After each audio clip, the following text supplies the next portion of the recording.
Chapter 6. There was someone crying, there was.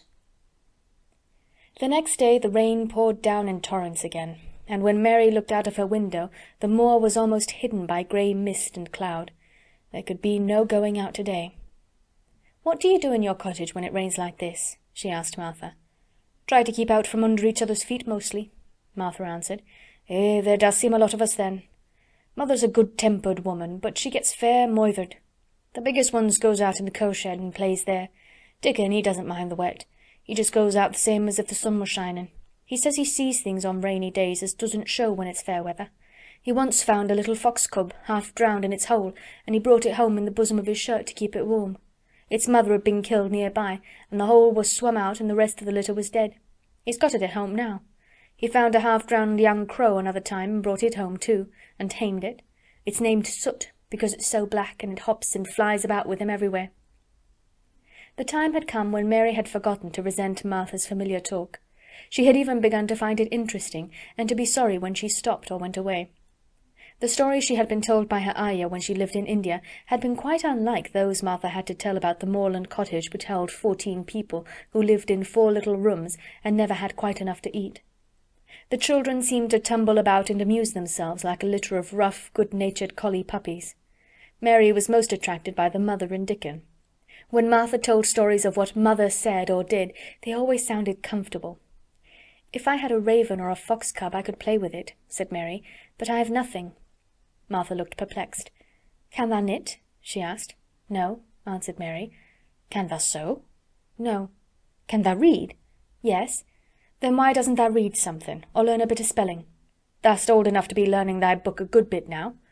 "I haven't any books," said Mary. "Those I had were left in India."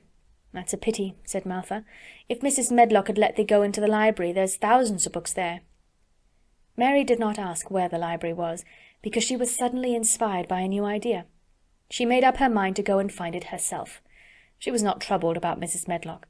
Mrs. Medlock seemed always to be in her comfortable housekeeper's sitting-room downstairs. In this queer place one scarcely ever saw anyone at all.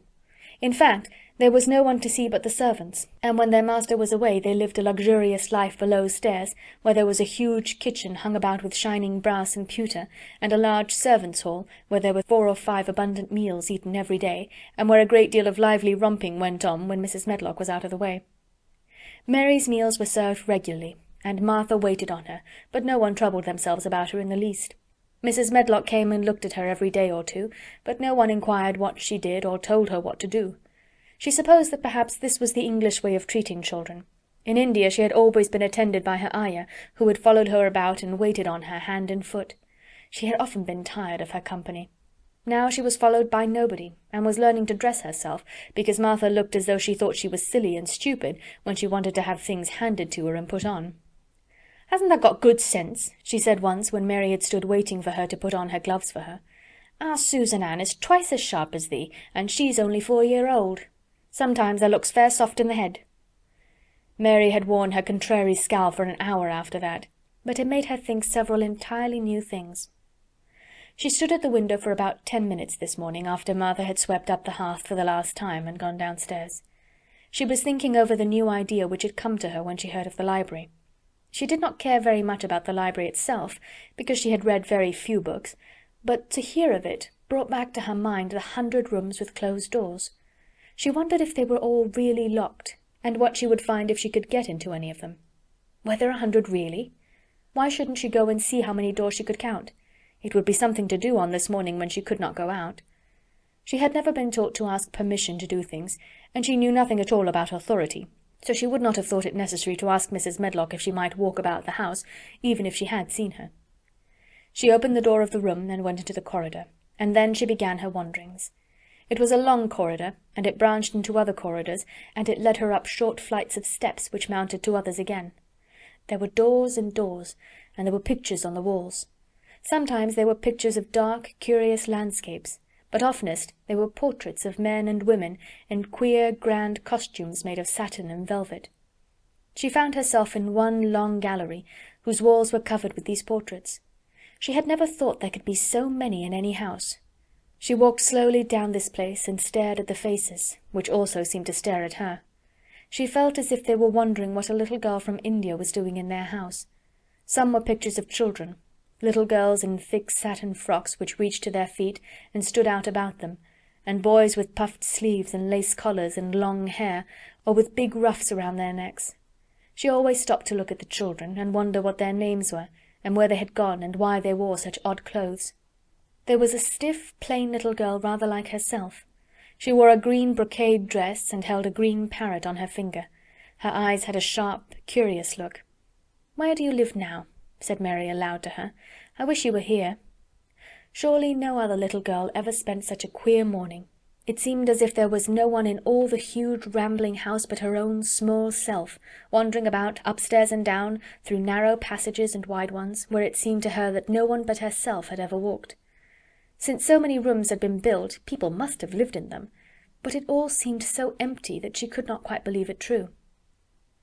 It was not until she climbed to the second floor that she thought of turning the handle of a door. All the doors were shut, as Mrs. Medlock had said they were, but at last she put her hand on the handle of one of them and turned it.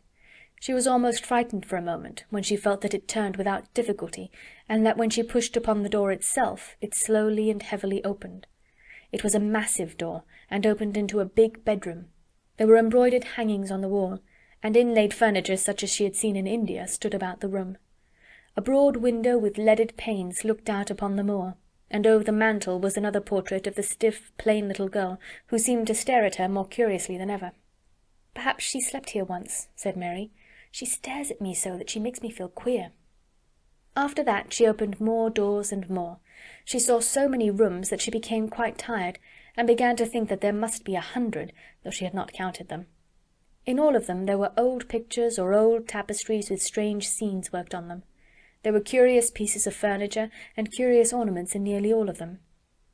In one room, which looked like a lady's sitting-room, the hangings were all embroidered velvet, and in a cabinet were about 100 little elephants made of ivory.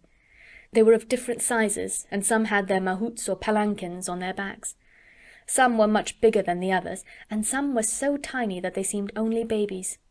Mary had seen carved ivory in India, and she knew all about elephants. She opened the door of the cabinet and stood on a footstool and played with these for quite a long time. When she got tired, she set the elephants in order and shut the door of the cabinet. In all her wanderings through the long corridors and the empty rooms, she had seen nothing alive, but in this room she saw something. Just after she had closed the cabinet door, she heard a tiny rustling sound. It made her jump and look around at the sofa by the fireplace, from which it seemed to come. In the corner of the sofa there was a cushion, and in the velvet which covered it there was a hole, and out of the hole peeped a tiny head with a pair of frightened eyes in it. Mary crept softly across the room to look. The bright eyes belonged to a little grey mouse, and the mouse had eaten a hole into the cushion and made a comfortable nest there. 6 baby mice were cuddled up asleep near her. If there was no one else alive in the 100 rooms, there were 7 mice who did not look lonely at all. "If they wouldn't be so frightened, I would take them back with me," said Mary. She had wandered about long enough to feel too tired to wander any further, and she turned back. 2 or 3 times she lost her way by turning down the wrong corridor, and was obliged to ramble up and down until she found the right one, but at last she reached her own floor again, though she was some distance from her own room, and did not know exactly where she was. "I believe I've taken a wrong turning again," she said, standing still at what seemed the end of a short passage with tapestry on the wall. "I don't know which way to go. How still everything is." It was while she was standing here, and just after she had said this, that the stillness was broken by a sound. It was another cry, but not quite like the one she had heard last night. It was only a short one, a fretful, childish whine muffled by passing through walls. "It's nearer than it was," said Mary, her heart beating rather faster, "and it is crying." She put her hand accidentally upon the tapestry near her, and then sprang back, feeling quite startled. The tapestry was the covering of a door which fell open, and showed her that there was another part of the corridor behind it, and Mrs. Medlock was coming up it with her bunch of keys in her hand, and a very cross look on her face. "What are you doing here?" she said, and she took Mary by the arm and pulled her away. "What did I tell you?" "I turned round the wrong corner," explained Mary. "I didn't know which way to go, and I heard someone crying." She quite hated Mrs. Medlock at the moment, but she hated her more the next. "You didn't hear anything of the sort," said the housekeeper. "You come along back to your own nursery, or I'll box your ears." And she took her by the arm, and half pushed, half pulled her up one passage and down another, until she pushed her in at the door of her own room. "Now," she said, "you stay where you're told to stay, or you'll find yourself locked up. The master had better get you a governess, same as he said he would. You're one that needs someone to look sharp after you. I've got enough to do." She went out of the room and slammed the door after her, and Mary went and sat on the hearthrug, pale with rage. She did not cry, but ground her teeth. There was someone crying. There was, she said to herself. She had heard it twice now, and sometime she would find out. She had found out a great deal this morning. She felt as if she had been on a long journey, and at any rate she had had something to amuse her all the time, and she had played with the ivory elephants, and had seen the grey mouse and its babies in their nest in the velvet cushion. End of chapter 6.